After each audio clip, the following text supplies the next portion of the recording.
ilaha illallah itu tertulis dengan tulisan nur pada tempat lalu ini zikir.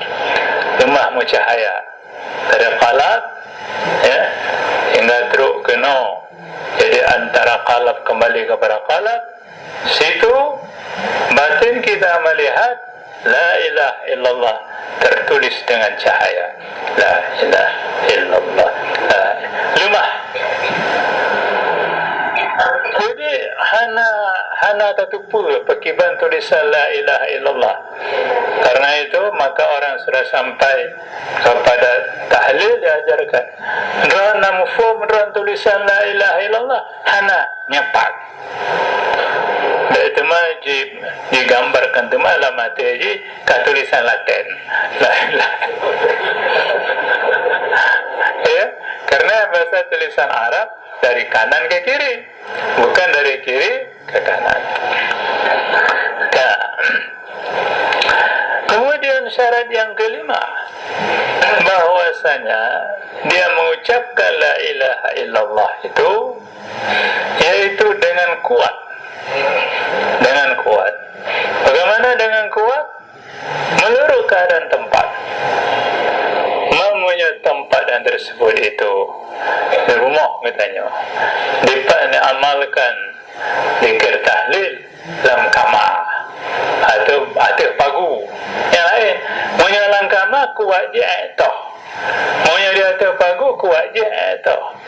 Mampunya dalam kamar la ilaha illallah, la ilaha illallah. Maunya di atas pagu je klik-klik la ilaha illallah, la ilaha. Itu muttasa, sehingga tempat di mana kita berada supaya penuh dengan suara zikir, supaya lebih mantap lagi. Mamanya kitanya dalam daya yang lain itu mah sekedar untuk ya terkecuali apabila kitanya mengucapkan tahlil itu secara bersama.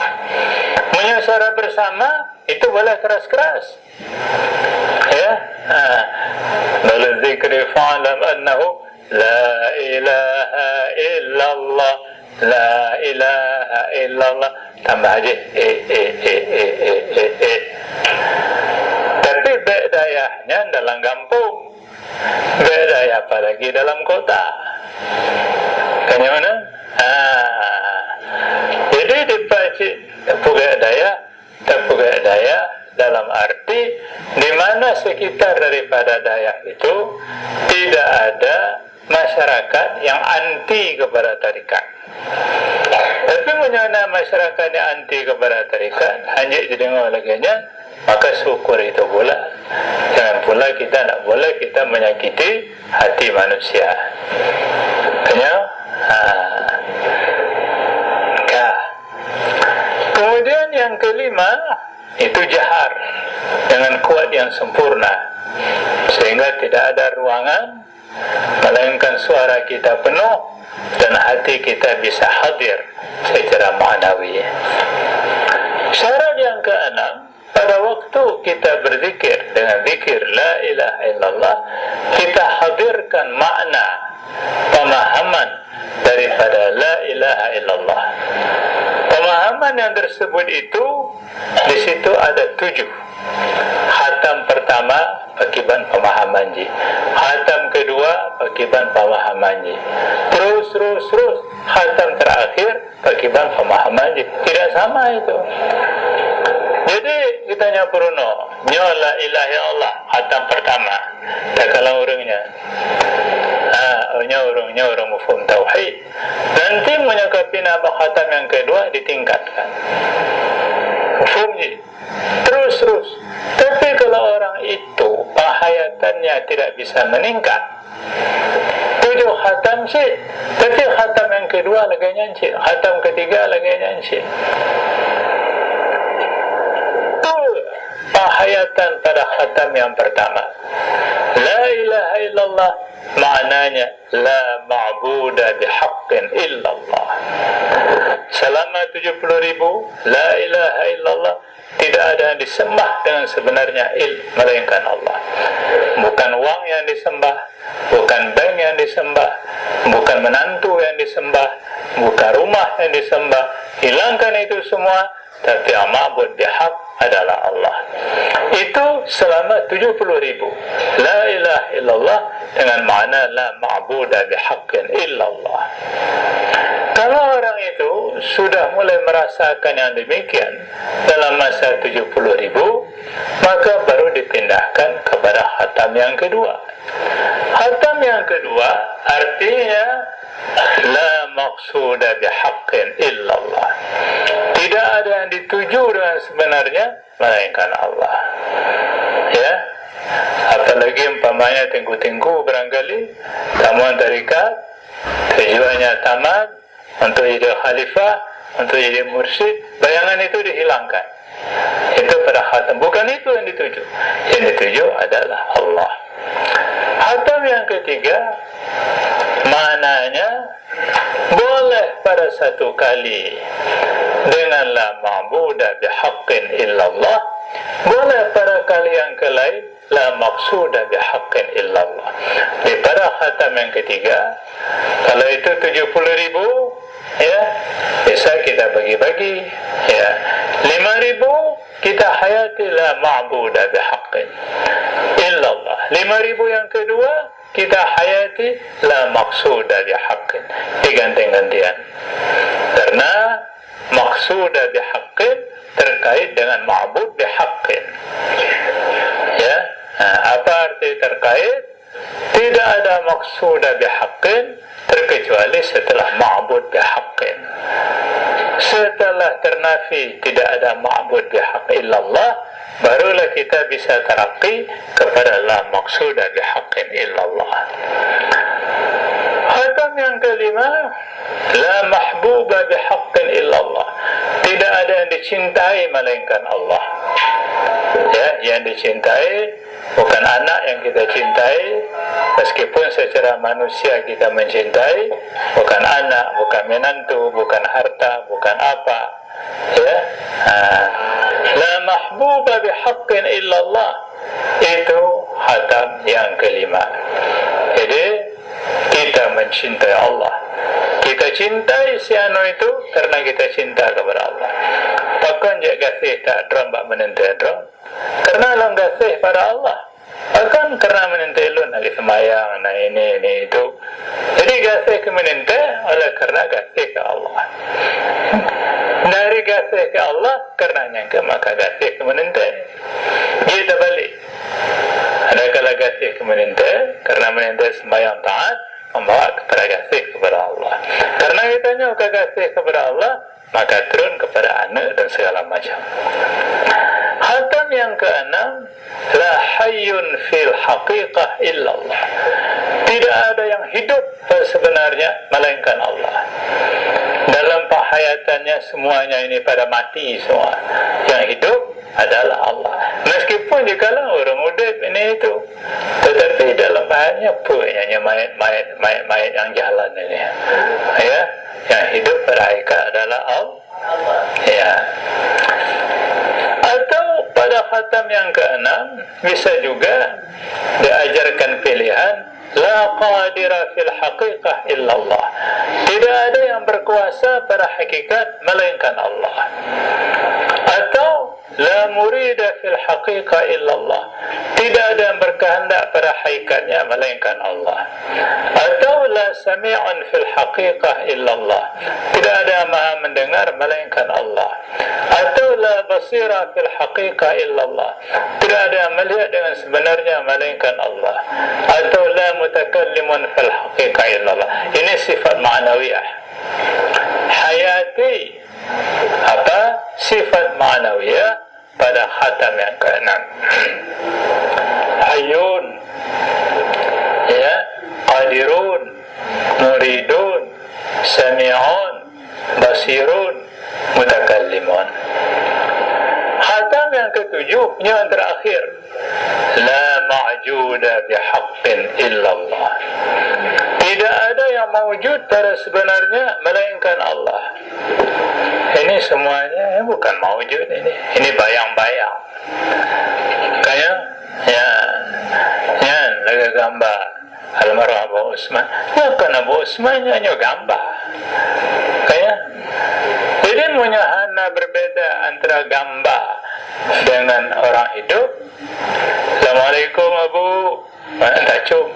Pokoknya tacung karena mantau udah bukannya. Itu sudah salah. Ya, harus dibedakan mana yang gambar, mana yang digambarkan, mana bayang-bayang, mana yang dibayang. Jadi pada ketika khatam yang ketujuh, nya hanali, lainnya bandung bayang-bayang. Yang hakikat adalah Allah Subhanahu wa ta'ala telah mawjudah bihaqqin. Jadi maka dia menafikan setiap yang mawjud. Setiap yang mawjud dinafikan dari hatinya selain hanya Allah. Ya, karena tidak ada yang berbekas melainkan Allah. Tidak ada yang hidup dengan sebenarnya melainkan Allah. Tidak ada yang mendengar yang sebenarnya melainkan Allah. Hal yang demikian itu, ya, supaya berjalan pada seluruh anggota.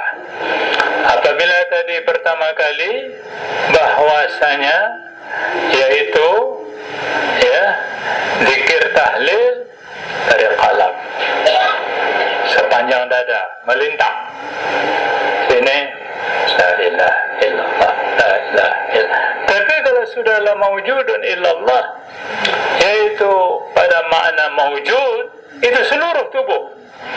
Seluruh tubuh mesti merasakan nama hayati, betul-betul tidak ada yang mawjud melainkan Allah. Nah, secara hubungan kita manusia, ya, makan tamari jin karena urunya mantang udip secara lahiriah, tapi secara hakikat tidak. Enggak itu mah kayak makan pakai je hana de mari bagai mau aku buat mari engkah kaji kurang mati. Jadi secara lahiriah itu harus dibedakan. Tapi pada makna zikir maka barulah kita bekaskan dalam kalbu kita, seluruh latifah kita, seluruh anggota tubuh kita, bahwasanya hakikat mawjud adalah Allah Subhanahu wa ta'ala. Pada waktu umpamanya la ilaha illallah, kalau tadi illallah itu cuma yang bergetar, ini la ilaha illallah, la ilaha illallah. Tapi kalau pada khatam yang ketujuh, seluruh anggota kita harus bergetar semua. Itu yahtazu min fawqi ra'si ila, ya, asma qadamaihi, bergerak mulai daripada puncak kepalanya hingga sampai kedua kakinya. Sehingga kenapa maka jadi seluruh tubuh kitanya bergerak pada khatam yang ketujuh, supaya sifat-sifat yang tercela insyaallah dengan zikir tahlil kita keluar, ya, dari latifah yang ada. Sifat tercela pada jantung, sifat tercela pada seluruh sifat tercela yang ada di sini, sifat tercela yang ada pada otak, sifat tercela yang ada pada seluruh badan, mengendar itu supaya mengeluarkan sama sekali dengan penghayatan kita lahir dan batin seluruh sifat yang tercela. Dan, ya, yang ketujuh adalah mengikatkan kalimah thayyibah, ya, dalam zikir pada sekalian anggota tubuh kita selain lataif yang madhkurah. Jadi lataif itu tetap merupakan titik-titik yang berharga, hal yang berharga, ya, tetapi pada anggota yang lain itu sudah terikat. Terikat la ilaha illallah pada tangan segera terikat, pada umpamanya mata, pada telinga, pada sekarang irtibat. Gimana cara irtibat? Umpamanya tukang urut.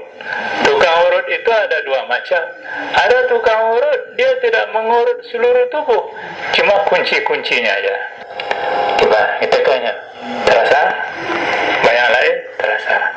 Kita ini terasa, seluruh terasa.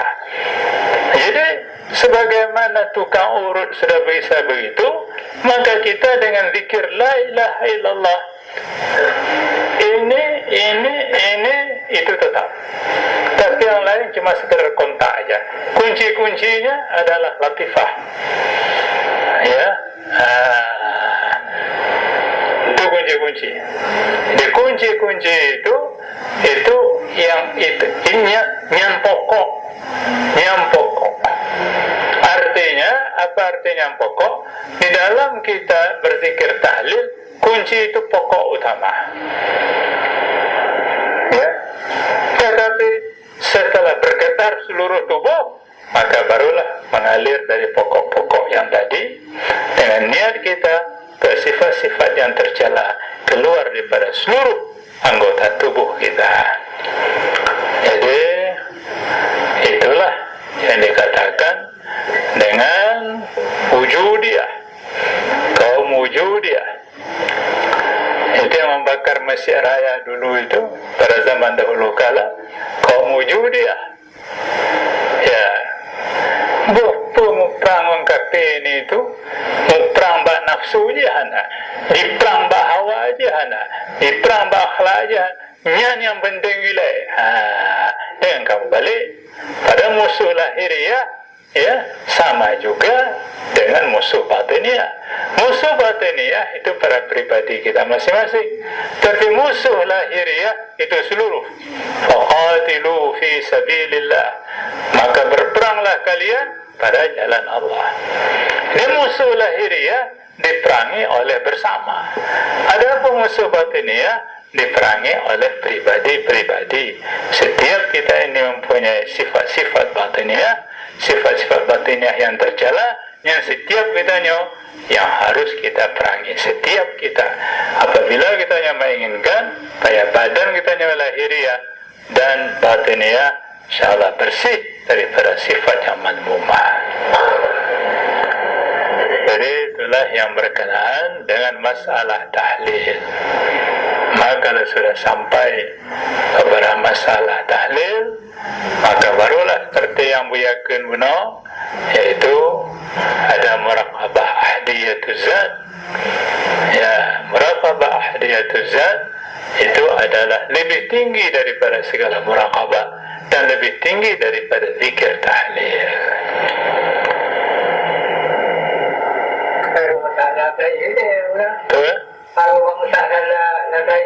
Iyalah, itu kan tangga-tangga yang penting ya. Kamu rasanya baru pindah, kamu rasa baru pindah. Jadi yang terakhir sama sekali waktu yangnya kaji. Karenanya tangga-tangga Bandung, anak region Bandung, anak truk katanya waktu menyana melalui yaitu anak tangga pada tersebut tadi. Apanya karena yang bahasa anak pertanyaan baru bagi bang kitanya amalkan zikir rumah. Amalkan ya begitu. Yang pertama kali 5.000 itu punya bagi orang awam Bandung 5.000 bakalam.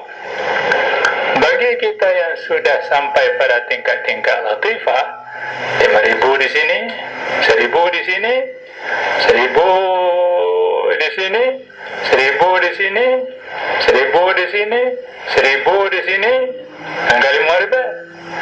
Ya, kemudian 1.000 pada nafsu natiqah, 1.000 pada seluruh tubuh. Ini kita bagilah. Bagaimana kita bagi?